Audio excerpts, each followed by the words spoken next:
Hello everyone, आइए क्या हमारे देख रहे हैं आप। दोस्तों, कई बार हम लोग आईपीओ में पैसा लगाते हैं, लेकिन आईपीओ में पैसा लगाने से पहले कई बार हमारे माइंड में चीज चल रही होती है कि हम ये कैसे आइडेंटिफाई करें, ये हम कैसे पता करें कि कौन सा आईपीओ प्रॉफिट देगा और कौन सा आईपीओ लॉस देगा।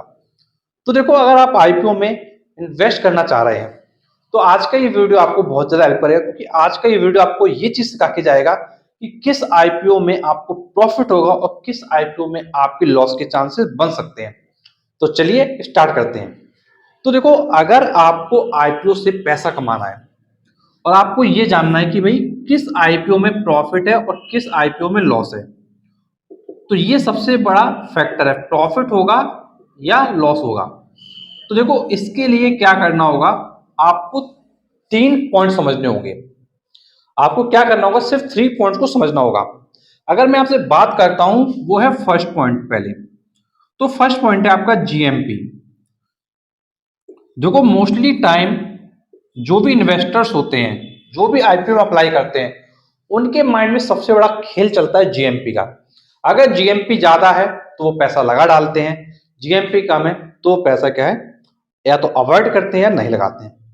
तो इसके लिए एक चीज सेट कर लो अपने माइंड में। अगर जीएमपी 50% से ग्रेटर हो रहा है, अगर जीएमपी 50% से ग्रेटर हो रहा है, तो आप क्या है, इन्वेस्ट की तरफ सोच सकते हो। कोई प्रॉब्लम की ज्यादा बात नहीं होने वाली है, क्योंकि यहां पर रिस्क के चांसेस बहुत ही रेयर होते हैं। लेकिन इसी जगह अगर एसएमई आईपीओ है, अगर इसी जगह एसएमई आईपीओ और आपको रिस्क नहीं लेना है, तो यहाँ पे जीएमपी आपको सोचना पड़ेगा कम से कम 100% से ज्यादा हो या 100% के नियर अबाउट हो। क्योंकि एसएमई आईपीओ में कई बार मार्केट अचानक से किसी न्यूज के कारण गिर जाता है या कुछ ऐसी प्रॉब्लम आ जाती है, उसकी वजह से गिर जाता है। तो फिर क्या है, एसएमई आईपीओ में कई लोग फंस जाते हैं, उनका पैसा डूबना स्टार्ट हो जाता है। क्योंकि एसएमई आईपीओ अचानक से जीएमपी उसका गिर भी जाता है। तो ये चीज आपको ध्यान रखना है कि अगर कुछ आपदा आ जाती है या कोई ऐसी बैड न्यूज आ जाती है जिससे मार्केट से गिर जाता है, तो फिर जीएमपी जाने में क्या देर नहीं होता। और अगर जीएमपी आपका 100% रहा होगा, तो उसके नेगेटिव में जाने के चांसेस बहुत ही रेयर होते हैं, मतलब बहुत ही निगलेक्ट होते हैं। तो इसलिए आपको 100% जीएमपी के नियर अबाउट क्या है, देखना जरूर चाहिए। अब देखो, ये तो हुई फर्स्ट पॉइंट की बात कि भाई आईपीओ में कैसे पता करें कि प्रॉफिट होगा कि लॉस। आईपीओ में कैसे पता करें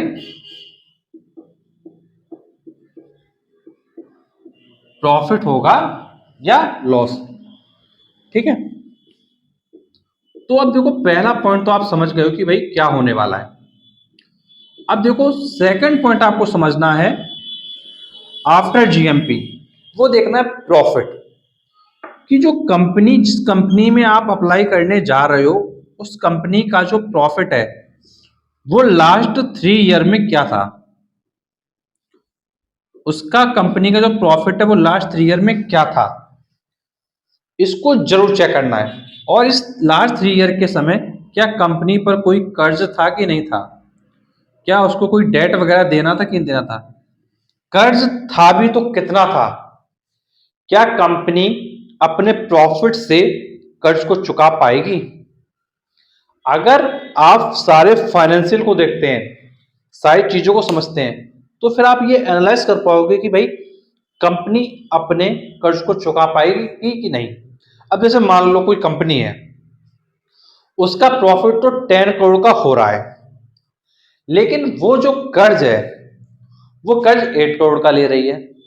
तो भाई 8 करोड़ का कर्ज लेना है और 10 करोड़ का प्रॉफिट है, तो बहुत ज्यादा चीजें क्या रिजनेबल नहीं दिखती हैं, क्योंकि प्रॉफिट ज्यादा होना चाहिए।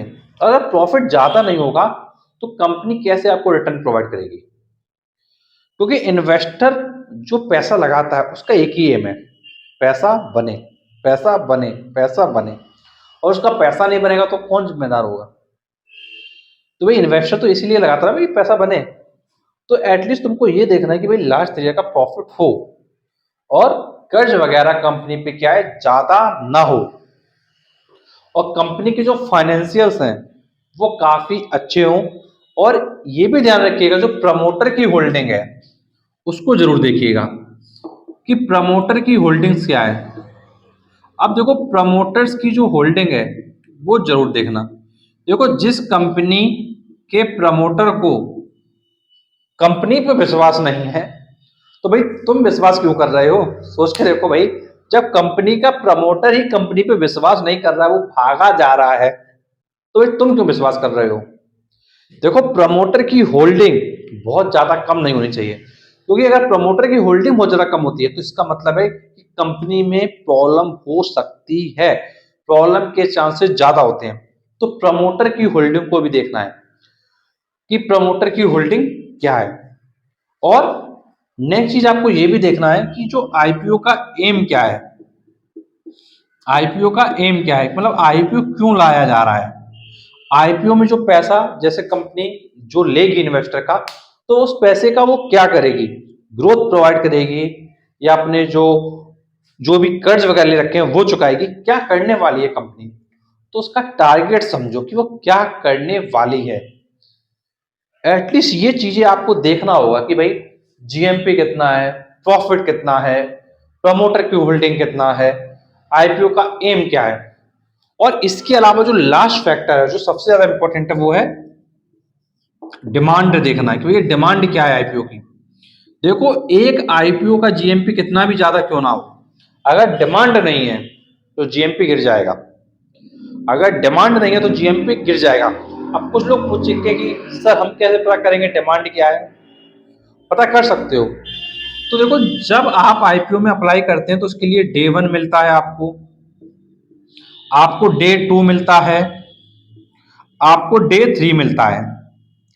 अब जब आप देखेंगे डे 1 पे आपको क्या करना है, आपको सब्सक्रिप्शन स्टेटस देखना है। सब्सक्रिप्शन स्टेटस चेक करना है कि आईपीओ कितने गुना सब्सक्राइब हुआ, आईपीओ कितने गुना सब्सक्राइब हुआ। अब अगर आप सपोज करो एक आईपीओ में आप अप्लाई करने का सोच रहे हो, वो सिर्फ पहले दिन 0.78 टाइम सब्सक्राइब हुआ, मतलब फुली सब्सक्राइब भी नहीं हो पाया।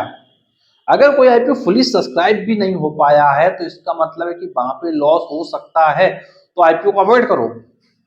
तो at least 4-5 times, 3 times, 2 times subscribe हो पहले दिन, और पहले दिन के बाद फिर आप सेकंड डे भी चेक करो। अगर आप पहले दिन के बाद श्योर नहीं हो पाते हैं तो आप सेकंड डे का वेट कीजिए। फिर यहां पे फिर से अगेन क्या करना है, सब्सक्रिप्शन स्टेटस चेक करना है। अगर यहां से श्योर हो जाते हैं देन थर्ड डे पे अप्लाई कर देना है।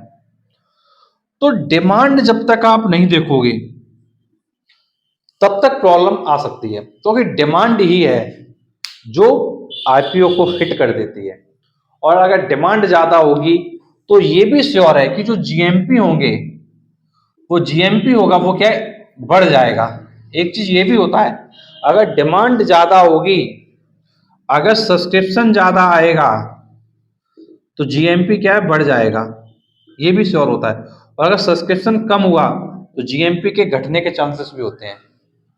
और एक चीज ये भी ध्यान रखिए कि आईपीओ हमेशा प्रॉफिट नहीं देता है। ये मैंने आपको प्रीवियस वीडियोस में बताया भी था कि आईपीओ हमेशा प्रॉफिट नहीं देता है। और अगर आपको डिटेल में जानना है तो भाई वीडियो जाके देखिए, पॉडकास्ट में आपको वीडियो मिल जाएगा और वहां जाकर डिटेल में समझिए। और आप ये समझ चुके होंगे कि भाई अभी तक कि आईपीओ में कैसे पता करें कि प्रॉफिट होगा या लॉस। तो प्रॉफिट करने के लिए कुछ ये पैरामीटर्स थे, और बाकी इसके अलावा जो पैरामीटर बचते हैं वो फिर लॉस के बचते हैं। और आईपीओ में अप्लाई करने से पहले एक बार अपनी जो समझ है उसको अप्लाई करें, अपने फाइनेंशियल एडवाइजर से बात करें, और जितने भी आप जिन पर आपको ट्रस्ट है, भरोसा है, जो अच्छे एजुकेटर्स हैं, अच्छे इंफॉर्मेशन देते हैं, उनकी बातों को सुने, समझें और फाइनल डिसीजन अपनी सोच के अनुसार लें। क्योंकि ये जितने भी वीडियो हैं वो आपको एजुकेशन प्रोवाइड करते हैं, आपको समझाते हैं कि भाई किस तरीके से क्या होता है, किन चीज़ों से बचना है, किन चीज़ों को अवॉइड करना है। अगर ये चीज़ आप समझेंगे तो डेफिनेटली अपने पैसे को बर्बाद होने से बचाएंगे और एक अच्छा कॉर्पस, अच्छी वेल्थ क्या है क्रिएट करेंगे। तो आई होप आपके लिए वीडियो काफी अच्छा रहा होगा। अगर वीडियो अच्छा लगा है तो प्लीज वीडियो को लाइक करें, चैनल को सब्सक्राइब करें, क्योंकि आपके लिए मैं और भी ऐसे लाता हूं। Thanks for watching this video.